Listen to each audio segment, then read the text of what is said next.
Greetings, Moonlight citizens. This is your Moonlight King, aka Man on the Moon, and I'm here to let you know something. I got two words for you.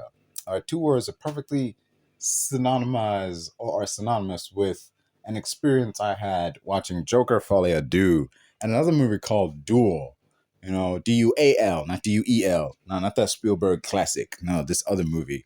Yeah, this I came away with this feeling watching Joker Folie A Deux, and this is the Moonlight Kingdom review of that. So that feeling can be summed up in two simple words, and those two words I also experienced when watching this other movie called Duel. Those two words are two simple words of fuck you. No. Yep, you don't buy that? You didn't hear that quickly? Maybe you didn't hear that right. I said fuck you, man. That's what this movie said when credits rolled. When the screen went black and then words went up, they said fuck you. They looked you right in the eye and said fuck you. You want a third act like a conventional movie? Fuck you. You want a sequel that's just as good as the last one? Fuck you. You want the thing that we've been setting up for the entire movie to actually happen? Fuck you. That's my take on that. And I'm going to go in depth on that in 3, 2, 1. Boom. Motherfucking Joaquin Phoenix and that some bitch Todd Phillips came back for one more go around as fucking Joker returns. No, fuck that, not Joker. Arthur Fleck returns in Joker Folie A Deux, and this time he got Harleyquinn by his side. Oh, I'm sorry, Lee. He got Lee by his side. Oh yeah. So this is the review in case you haven't got it for Joker Folie A Deux. Yeah, I know. The movie came out a while back. Everybody's giving their take on it. Everybody's said everything they didn't like about it, but motherfucker, I didn't give mine. So sit back and shut the up. I'm gonna give my take right here and now. Joker Folie A Deux, movie that came out in 2024, a movie no one asked for. Granted, even Joaquin Phoenix and Todd Phillips, when the first movie came out, were like, doing a sequel to this, I don't know where we would go. I don't know what we would do. It feels like a misstep. And honestly, it was a misstep to come back on this. Just with a budget of $200 million, making a box office as of 25th November, this movie has currently made $206 million off a $200 million budget. A far cry from the $1 billion that the first movie made. So right away, this shit sucks. There's no other phrase for that. This shit sucks. And now you're gonna hear why it sucks. Damn.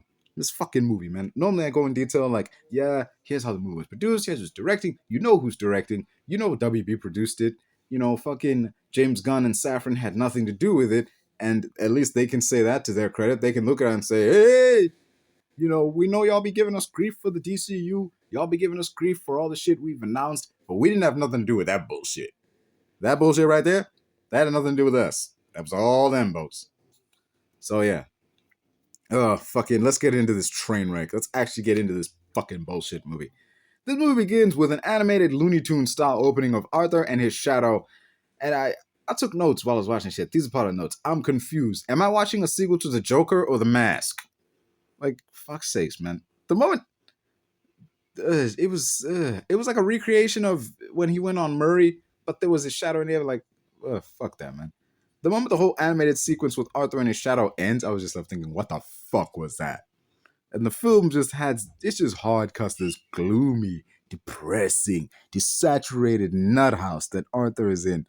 And all that cheery music, all that color, all that vibrancy, all that Looney Tune goodness is just gone. And the whole thing is awash with this fucked up blue and green. And everyone's asking, hey, Joker, you have a joke? Oh, hey, Arthur, you have a joke for us? Hey, Arthur, you got a joke for us today? Hey, Arthur, shut the up. Damn. And the main guard, what's his fucking name? Whatever the hell, the main guard. He's the dude I don't know, the Irish dude from all those movies. I don't know what his name is. I'm supposed to know what his name is. I didn't care to know what his fucking name is. The main guard, the big guy. He's, everybody's just a dick to Arthur. I don't know why. Fucking Brendan Gleeson. Yeah, Brendan Gleeson. He whistling the song, Oh When the Saints. Every morning he whistles the song, Oh When the Saints.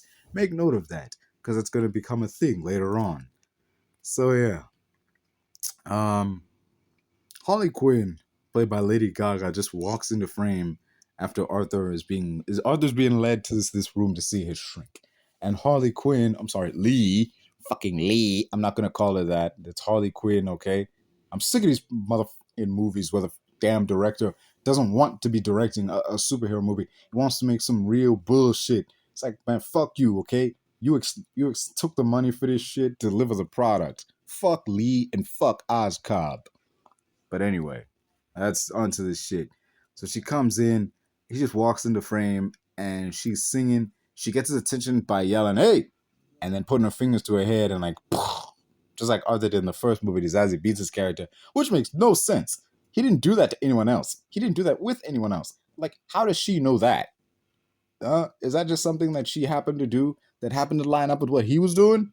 Huh? Or is it something that, I don't know, for some way got out and everyone found out about it? Who knows? Who cares? Doesn't matter. They would not allow that. Number one, the guards wouldn't stop and turn around just to see what she was doing. Also, they would keep walking. They don't give a fuck about this dude. They would just keep walking. How does she know that gesture at all, man? Like, fuck this shit. There's also this weird scene with fucking uh, with Arthur and Ricky. Yeah, this dude named Ricky who's in the jail with him, and he walks up and said, "Well, he asked Arthur for a kiss because the guard said that the Joker's a really good kisser, and he'd never had a kiss before." Arthur just stands up and like kissed it, not like a peg on the cheek kiss, but like full on grabs the side of his face and just kisses him right on the mouth, like no hesitation, just gets up and does it, and like I think it's the guards trying to mess with him, but like um we already understood that the guards like to mess with him through all the shit that they were doing anyway. We don't need another example of the guards messing with the dude. Like we already know that fucking the guards like messing with this guy. So what was the point of all this? What the fuck was this? Man, whatever. 26 minutes in, the first song kicks in, but it's in Arthur's head. It's clear that this is in Arthur's head because he's singing and dancing just out of the blue, and the other inmates are reacting to it. But then it cuts back to him like at the end after the whole time like he was just stood there blankly staring off into space, and the people reacting that were supposedly reacting what he was saying were like, "Yo, hey, hello, what do you have to say to that, man?" Yeah, like okay, so all the song and dance numbers are going to be in the people's heads. That's what I'm thinking. So all these show tunes are going to be inside fucking Joker and all his head. Is that what we're going to be seeing the whole movie? All right, if that's your game, then play it. Whatever. What is up with this movie's editing? Like, never mind. But before I'm gonna get to that. I'm really gonna get to that. Moving on. Arthur and Harley. So the guard, Brendan Gleeson guard, he hooks up Arthur to go to do like these singing lessons that Harley is also in. Why? I don't know. I don't know. He just does it, and even the other guy's like, "Wait, why are you doing this, man? Like, why? Like, whatever. I don't know. We need Joker and Harley to be in the same room, and this is the best thing we can do. It would have been better if Arthur did something to warrant it, or let it be known that he wanted to be in that." And they were like, "Well, if you straighten up your behavior, we'll allow that." And then he actually did it, and they gave him that permission. It would have been good, but that's not what happened. It's like whatever, man. Ugh. What is?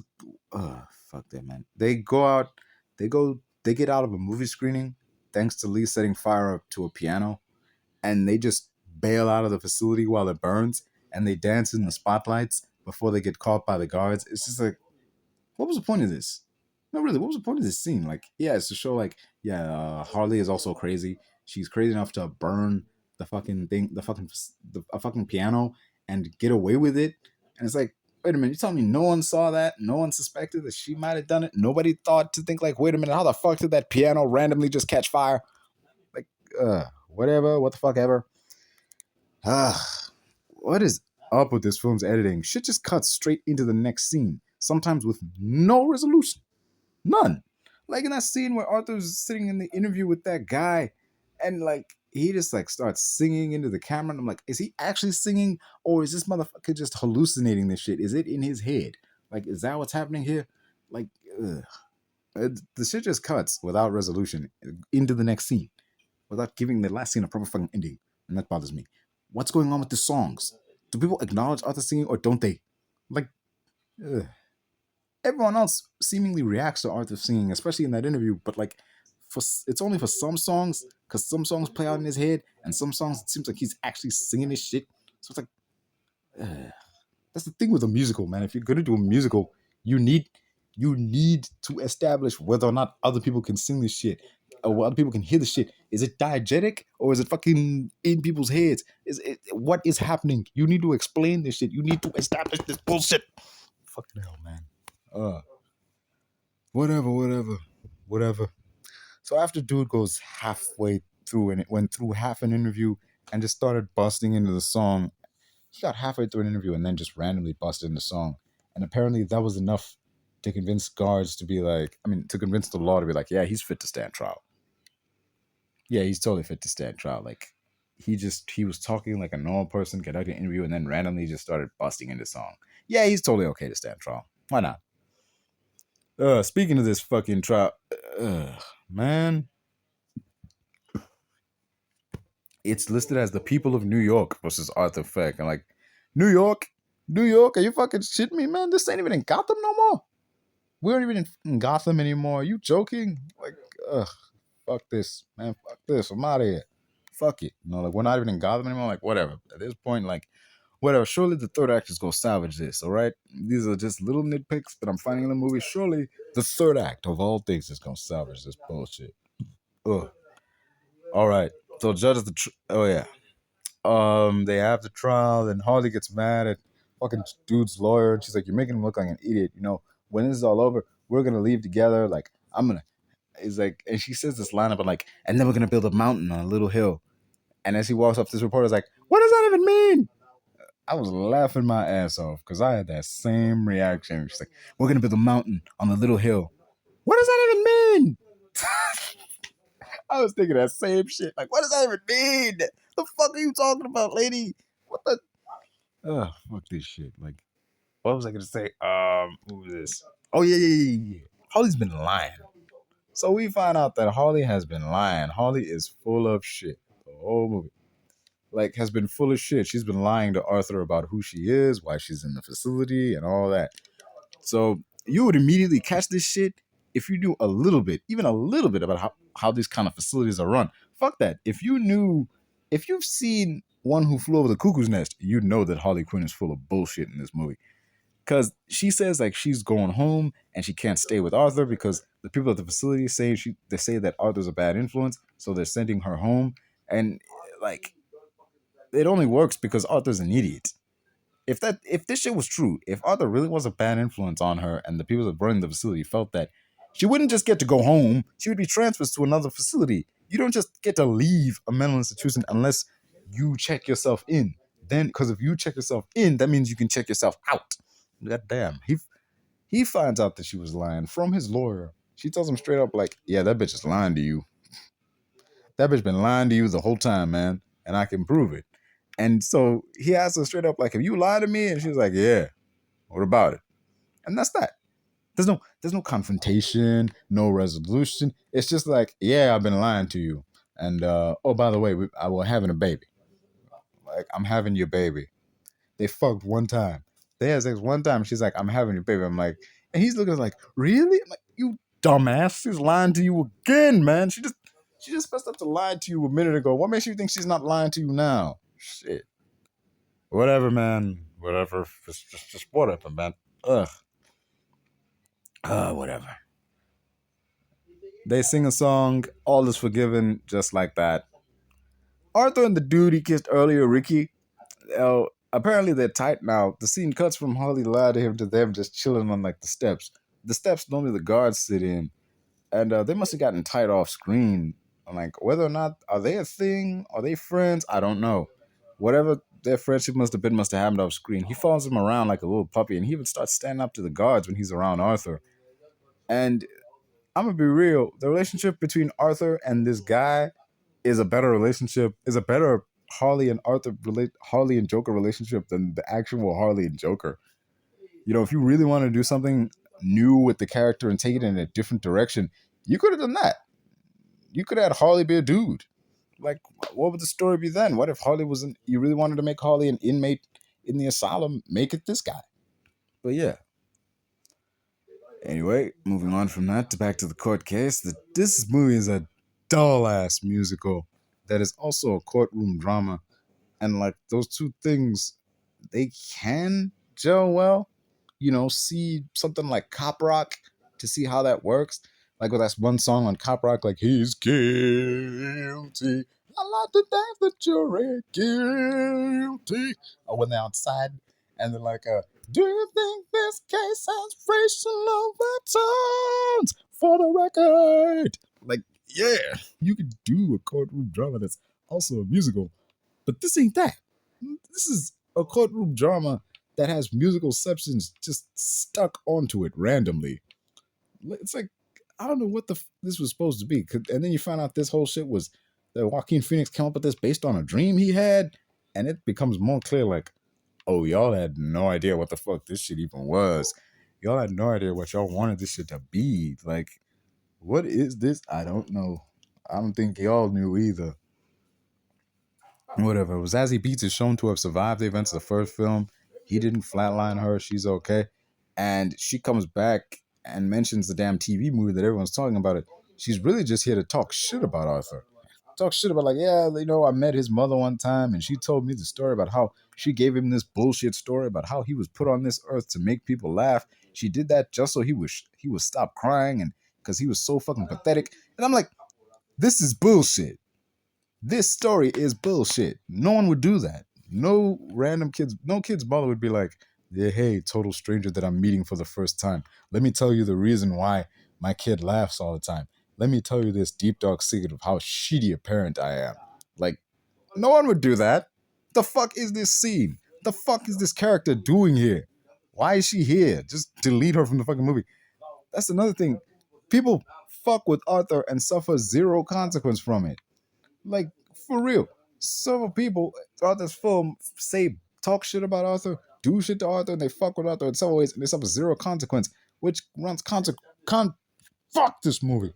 Which runs fucking contrarian to the events of the last movie where if somebody fucked with Arthur, they were made to pay for it. The whole line of the main takeaway from that fucking movie was like, when you cross a mentally ill loner with a society that abandons him and treats him like trash, you get what you fucking deserve. That's the thing.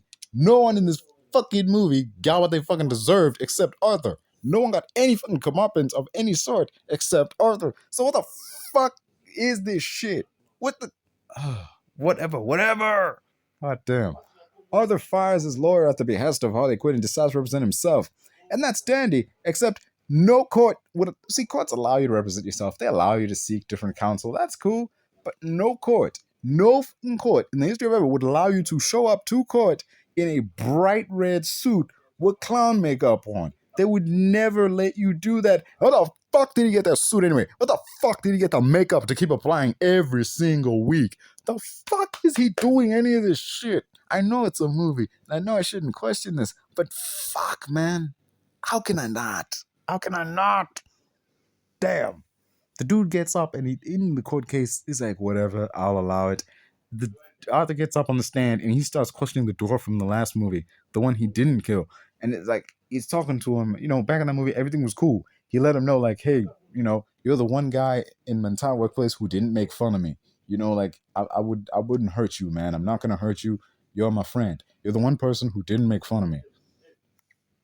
And it's like, so he starts questioning him and talking with this weird accent like he's fucking Foghorn Leghorn, like fucking Kevin Spacey in A Time to Kill. And it's honestly one of the most entertaining things in the whole movie, seeing him cross-examining this dude and asking these questions in this bullshit accent. But like, this whole damn court case, there's so many moments in it where I'm just like, I'm not a lawyer, but I was just sitting there listening to this shit and being like fucking just going on and on, thinking like, Your Honor, like badgering the witness, objection, fucking hearsay, and God damn it. What is this bullshit, man? Like, I'm not a lawyer, but even I know, like, hey, man, you can't do that. You can't do that. Can't ask that kind of question. Like, you do shit like badgering the witness, hearsay.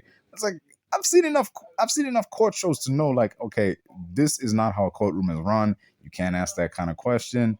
Leading the witness, Your Honor. What the fuck? Judge, say something. Prosecution, say something. Shit. Defense, say something. There were moments where I was like, yo, you're his lawyer. Why don't you say something to this shit? Why are you abiding this bullshit? Like, goddamn, man. Fuck's sake, man. He does so many things in this trial that no judge would allow, but this judge not only allows, but he tries to be accommodating to it. He even lets him come up with a stool and a microphone like it's a damn stand-up routine. They don't let you. It's poisoning the well to get that close to the fucking pulpit. Like, don't do that. You're not allowed to stand right in front of a fucking jury when you're making your point. You're supposed to stand like a bit away from them. You're not supposed to lean up right to them with a fucking chair like it's open mic night. Who the fuck told you it was open mic night, bitch? God damn. So the whole "we're gonna build a mountain" thing is a song lyric that she sings over a montage of them walking out of court, getting married, going to a jazz club, which is in her fucking head. I'll give the film its props. It actually gives Lady Gaga a chance to show her stuff in this showstopper solo, unlike some musicals that cast big ass stars and don't let them have their own songs. Lion King, Lion King, Beyonce, that shit. Anyway, so this court case, fucking hell, man, this court case goes on, and Arthur starts getting cocky, and it seems like he's actually rearing up to be the Joker we all know, and well, man, I'm gonna be real with y'all, man. Like, this is some bullshit. He gets back to prison, and I knew he was gonna pay for this shit. He just knew he was gonna pay for this bullshit that he was saying. The guards immediately get on his ass, and they beat him up. And, they wipe the fucking makeup off his face. They strip him of his clothes. And it isn't stated for sure, but they shove him to the ground. They pull his pants off. And I'm pretty sure they raped his ass. Yeah, I'm pretty sure they raped his ass. I mean, Zack Snyder back in the 2010s said that, Batman could get raped in prison. That could happen in my movie. But he didn't. I mean, Superman is hinted that he got raped. It's alluded to that he got raped in this one, Russian prison I think he was in. It's hinted at that he got raped, but it's not said for sure. I mean, they don't say it for sure, but it's heavily alluded to. I think it's Superman Red and Blue that he got raped. And but no, the first DC character to get raped in live action, yep, the Joker. That's oof. That was so weird, and it got worse with fucking Ricky. Oh man, hashtag justice for Ricky. Cause goddamn, he was just a guy, man. I feel sorry for. He's the one guy I feel sorry for in the whole movie. He was just a guy who had no friends, had no one, seemingly had nobody, and he latched on to Arthur because he was the only guy who gave him any kind of kindness, and he suffered for it because Arthur's cocky behavior. And he started singing "Oh, when the Saints." He took the guard's song and he turned it against them. And the inmates started singing, "Oh, when the Saints go marching in, I wanna be in that number." Like, this one black guy really sang into that. And Ricky was on the table dancing and singing this shit too. Arthur was on the table dancing and singing "Go When the Saints." It got so bad, they really hated that shit. They fucking hate the song "Oh, when the Saints" now, and that made things so much worse. I straight up hate this song to the point whenever someone sings it now, the prisoners basically took the God's song and made it their own. Now the guards are so fucking riled up that when Ricky starts singing "Oh, when the Saints," it's like the God's like, "Man, shut the fuck up! I don't want to hear this shit no more." Like, it's bad. It's really fucking bad. They kill this dude. They kill Ricky. Man, what's a hashtag justice for Ricky? But anyway, so they kill Ricky. Poor Ricky. He didn't ask for this and none of this shit. And he died because of it. They kill him and suffer no repercussions. No consequence, no fallout. He's just dead, and that's that. It's fucking bullshit, but that's that. And the scene just moves on, and Arthur's like, all bummed and depressed now. Not depressed because Ricky died, but he's depressed because man, I'm not the Joker. I'm just a guy. And then fucking what's his name? Harley walks out on him. There's so many people walk out on this motherfucker. It's just shit. This bullshit stand-up routine. So he says all this, and this explosion rocks the courtroom. And the explosion could have just easily killed him, and somehow he gets up and escapes amidst all this debris and smoke. And mind you, amidst all this debris and smoke, the prosecutor, Harvey Dent, who I haven't mentioned till now because he has about that much fucking importance to the story. Yeah, half his face is all dirty and shit, so maybe this is his Two-Face origin, or maybe it's just alluding to it. We don't know because we never cut back to him. We don't hear what happened to him anyway. So he gets out of there. He escapes, and he just happens to come across a dude who's dressed just like him, who is conveniently passing by amidst all this wreckage when he gets out of there. So the dude gives him a ride. He makes it all the way to his house. And oh, yeah, I forgot to mention, Harley told him that, oh, yeah, I went back to your old house and I've been making it up so we can live there when you get out of here. And he's like, I don't want to live there. It's like, she doesn't give a fuck. Like, shit, we gonna live in this motherfucker. Like, we gonna live out my fantasy in this shit. I don't care what you want. This is my fantasy in this shit. I'm the one steering this ship. I'm the one telling you what to do. This is my shit right here. But yeah, so he goes up to her and he's like, I got out. We can, we can escape. We can live our happily ever after. We can ride off into the sunset, build a house on a hill, do all that shit. And she basically just lets him know, like, she ain't feeling him no more. Since all they had was the fantasy, that a Joker and Harley, and the moment he was like, I'm not the Joker, that fantasy ended. Like, he's just a guy. He's just Arthur Fleck. Arthur isn't the Joker. Even in this movie, she ditches him to get caught by the cops, and he goes back to Arkham. This movie just resets. Nothing has changed. Nothing was accomplished. Nothing was gained. This movie starts at zero, goes for a little bit in fucking cruise control, and then circles right back to fucking zero. Even this damn trial. The point of this trial wasn't to see if Arthur would get out and be a normal person if he wins. If he loses, then he gets the death penalty. If he wins, he just goes back to fucking Arkham. He doesn't get to go home. So this trial is pointless. This movie is pointless. The movie ends exactly as it began, with Arthur back in Arkham, depressed as shit and not doing a damn thing about it.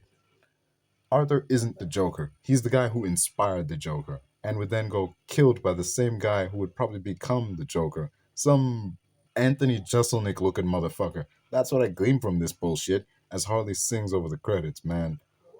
Ugh. That's it. Yeah, this was Arthur's not the Joker. He's just the dude who inspired the Joker. And I get that. They even said that way back. Like, oh, he's not the comics Joker. He might be the guy who inspired that guy, but he's not that guy. So, yeah, I get that. But at the same time, man, fuck this movie. You hear me? Fuck this movie. It's bullshit. I give it a 4 out of 10. That's what I give this fucking bullshit. These songs ain't memorable. They're fucking forgettable. And damn, you made Lady Gaga. You made Lady Gaga suck. The sweats with Lady Gaga and them just the movie stops dead just to give you these songs, and these songs ain't even that great. Don't get me wrong, the songs are great. Like, what's this? Forget your troubles, come on, get happy. But I hate to break this to you, but House and Cuddy did it better than Joker and fucking Harley Quinn. So shut the fuck up with that shit. You want a proper, you know what? You want a better Joker and Harley Quinn relationship? Go watch House. Yeah, go watch House. See House and Cuddy and their relationship. Now that is my Joker and Harley Quinn. That is the movie that this shit should have been. All right, fuck that shit. What was I gonna say? Oh yeah. Granted, there's moments where the movie seems like it's gonna get good. The movie stops dead to have these song and dance numbers. Arthur feels like a secondary character in his own movie. Unlike the first movie where he was moving towards something and being an active protagonist, this one just has him move from place to place and being manipulated by others. Damn right it does. This should have been the Harley. You know what? You know what would have made this better? Well, would have made this a lot better if this was a Harley Quinn movie instead. A movie that made Harley the central character and then have Arthur Fleck as a secondary character. Focus on her being radicalized by the Joker. Show how the citizens of Gotham have become so riled up and fanaticized and revered this dude, and to the point that they're willing to bomb a courthouse for him. And like, because the movie as it stands does none of this shit. None of this. We don't really see the impact of what Arthur did beyond like that small mob of people outside his cell, the small mob outside the courthouse, and those two dudes that helped him after the explosion that just happened to come across him. We don't even know who did that explosion. It's never explained. It just kabloom, and then Arthur gets the fuck out of there, and that's that. Shit. The reveal of Harley just being a bored rich chick who latched onto this dude and immediately stopped giving a fuck when he said that he's not the Joker was a fucking misstep. If all it takes for you to stop being into this dude is for him to say, I'm not the Joker, and you quit on him like that, then you're just fickle and you're more into the idea than reality. Yeah, she says that. All we had was the fantasy, and like, yeah, I get that, but goddamn, you're not Harley Quinn. That is not Harley Quinn. Harley Quinn wouldn't bail on the fucking Joker just because he said, "Oh, I'm not the Joker." It's like I'm just a guy. That was established motherfucker. It's known that he's just a guy. What did you? Ugh. Just, whatever, man. Whatever. She just exits the story suddenly and without explanation, as simply as she came in. The guards get no comeuppance. No one does. The only person who suffered any consequence in this movie was Arthur and Ricky. And when it came to Arthur, it had fucking nothing to do with anything that happened in this movie. The editing is terrible. Everything just looks like it's a wash in a sea of piss yellow. And the moments of color were these song and dance numbers, but the movie stops dead to give you these song and dance numbers that contribute nothing to the overall story. This feels like a shitty legal drama that they stuck the word musical onto and then screwed up to be so that it would become a musical. It's a boring movie. It's too damn long, and god damn it, it's no fun. This movie is. This movie has moments where it's good. There's moments where it looks good. There's moments it seems like the story's rolling, and then it's like, whoa, let me give you, we forgot to give you a song. It's been a while since you've had a song. Oh yeah, let's have Joaquin Phoenix go up and sound like he's just spent the last 10 years hawking fucking cigars and singing like right next to fucking Lady Gaga, because that's not gonna end badly. That's not gonna backfire on us. This is some more bullshit, man. Fuck this movie. Anywho, 4 out of 10. Would not recommend. If you like that first movie, stay liking that first movie. This movie will make you dislike that first movie. This movie actively ruins the previous movie. It's fucking bullshit.